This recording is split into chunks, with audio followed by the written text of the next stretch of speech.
And now we're pleased to welcome on the President and Secretary of JMU's Student Coalition Against Racial Injustice, or SCAR for short. Thank you guys so much for being here with us today.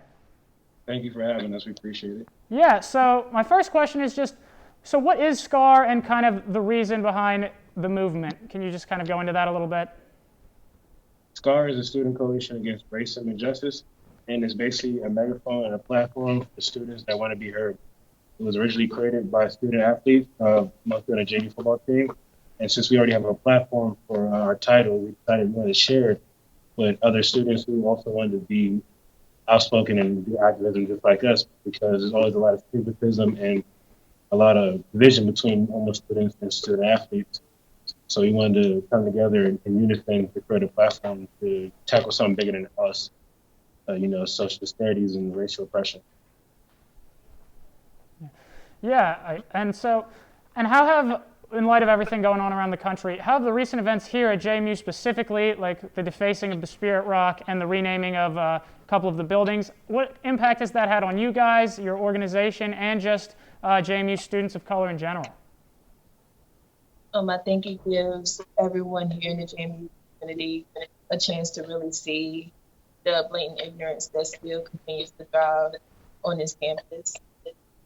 Even during the protests that we had this past Wednesday, President Alger was out on campus to talk to the students here. He had to be called in.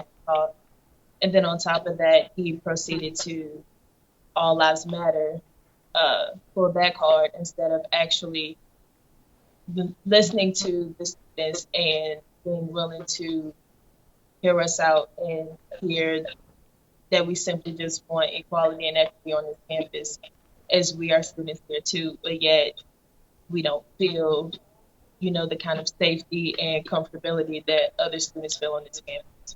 So honestly, nothing about this is surprising.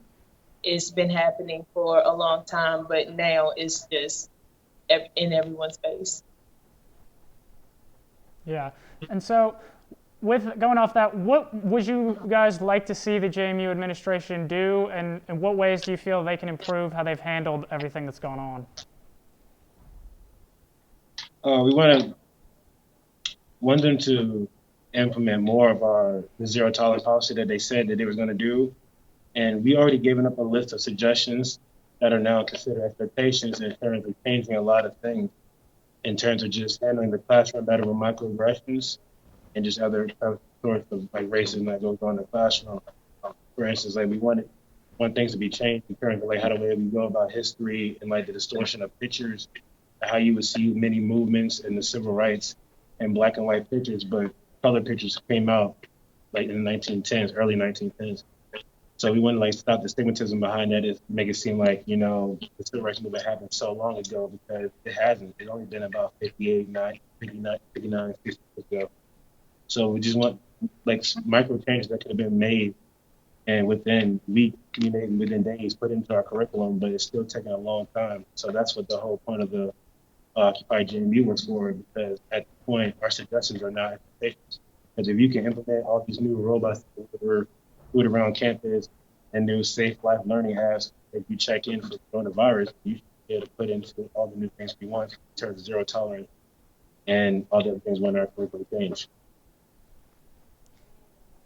Okay, and how can any JMU students who might want to help you guys out or join the movement, how can they get involved with SCAR? You can always follow our social media page. If you see any of us on campus, please just stop by and talk to us. But at the same time, self-educating and being knowledgeable on everything that is going on, and not turning a blind eye because it's not affecting you personally, it is affecting someone around you. Because if it wasn't, we wouldn't have to be doing this, and we wouldn't have had to have a protest on the first day back. All right, well, thank you guys so much for being here with us today, and appreciate you coming on.